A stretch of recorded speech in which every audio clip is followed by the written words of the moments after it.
Hello friends, आपका मेरे channel पर स्वागत है। आज की कहानी का शीर्षक है जब लक्ष्मी जी ने ली सेठ की परीक्षा। बनारस में एक बड़े धनवान सेठ रहा करते थे। वह विष्णु भगवान के परम भक्त थे और हमेशा सच बोला करते थे। एक बार जब सेठ जी की प्रशंसा कर रहे थे तभी माँ लक्ष्मी ने कहा, स्वामी आप इस सेठ की इतनी प्रशंसा किया करते हैं, क्यों ना आज उसकी परीक्षा ली जाए और जाना जाए कि क्या वह सचमुच इसके लायक है या नहीं।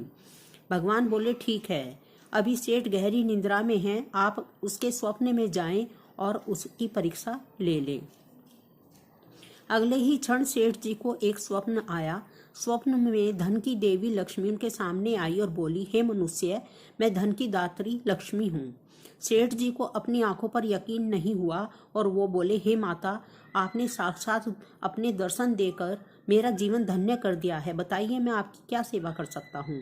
कुछ नहीं, मैं तो बस इतना बताने आई हूँ कि मेरा स्वभाव चंचल है और वर्षों से तुम्हारे भवन में निवास करते करते मैं ऊब चुकी हूँ और अब यहाँ से जा रही हूँ।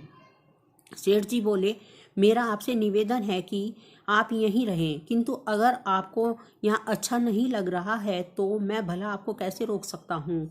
आप अपनी इच्छा अनुसार जहाँ चाहे जा सकती हैं। और माँ लक्ष्मी उसके घर से चली गई। थोड़ी देर के बाद वे रूप बदलकर पुनः सेठ के स्वप्न में यश के रूप में आई और बोली, सेठ मुझे पहचान रहे हो। सेठ, नहीं महोदय, आपको नहीं पहचाना। यश, मैं यश हूँ, मैं ही तेरी कीर्ति और प्रसिद्धि का कारण हूँ, लेकिन अब मैं तुम्हारे साथ नहीं रहना चाहता क्योंकि माँ लक्ष्मी यहाँ से चली गई है, अतः मेरा भी यहाँ कोई काम नहीं है। सेठ, ठीक है, यदि आप भी जाना चाहते हैं तो यही सही। सेठ जी अभी भी स्वप्न में ही थे और उन्होंने देखा कि वह दरिद्र हो गए हैं और धीरे धीरे उनके सारे रिश्तेदार व मित्र भी उनसे दूर हो गए हैं। यहाँ तक कि जो लोग उनका गुणगान किया करते थे वो भी अब बुराई करने लगे हैं। और कुछ समय बीतने पर माँ लक्ष्मी धर्म का रूप धारण कर पुनः सेठ के स्वप्न में आई और बोली, मैं धर्म हूँ।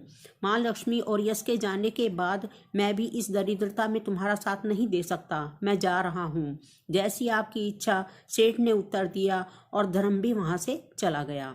जैसी आपकी इच्छा, सेठ ने उत्तर दिया, धर्म वहां से चला गया। कुछ समय बीत जाने पर माँ लक्ष्मी सत्य के रूप में स्वप्न में प्रकट हुई और बोली, मैं सत्य हूँ। लक्ष्मी, यश और धर्म के जाने के बाद अब मैं भी यहाँ से जाना चाहता हूँ। ऐसा सुन सेठ जी ने तुरंत सत्य के पांव पकड़ लिए और बोले, हे महाराज, मैं आपको नहीं जाने दूंगा।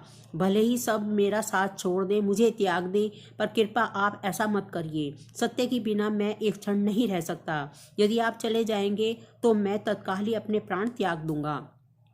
लेकिन तुमने बाकी तीनों को बड़ी आसानी से जाने दिया, उन्हें क्यों नहीं रोका? सत्य ने प्रश्न किया। सेठ जी बोले, मेरे लिए वे तीनों भी बहुत महत्व रखते हैं, लेकिन उन तीनों के बिना मैं भगवान के नाम का जाप करते करते उद्देश्यपूर्ण जीवन जी सकता हूँ।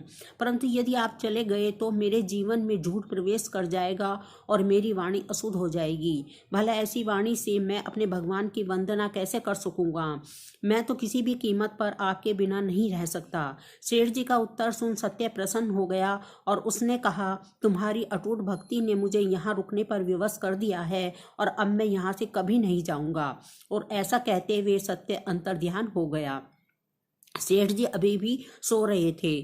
थोड़ी देर बाद स्वप्न में धर्म वापस आया और बोला, मैं अब तुम्हारे पास ही रहूंगा क्योंकि यहाँ सत्य का निवास है। सेठ जी ने प्रसन्नता पूर्वक धर्म का स्वागत किया। उसके बाद तुरंत यश भी लौट आया और बोला, जहाँ सत्य और धर्म है वहाँ यश स्वतः ही आ जाता है, इसलिए मैं भी तुम्हारे साथ ही रहूंगा। सेठ जी ने यश की भी आव भगत की और अंत में लक्ष्मी जी आई। उन्हें देखते ही सेठ जी नतमस्तक होकर बोले, हे देवी, क्या आप भी पुनः मुझ पर कृपा करेंगी? अवश्य, जहाँ सत्य, धर्म और यश हो वहाँ मेरा वास निश्चित है, माँ लक्ष्मी ने उत्तर दिया। यह सुनते ही सेठ जी की नींद खुल गई। उन्हें यह स्वप्न लगा, पर वास्तविकता में वह एक कड़ी परीक्षा से उत्तीर्ण हो निकले थे। मित्रों, यदि आप हमेशा याद रखना चाहिए कि जहाँ सत्य का निवास होता है वहाँ यश, धर्म, लक्ष्मी और सब निवास करते हैं। सत्य है तो सिद्धि है, प्रसिद्धि है और समृद्धि भी है।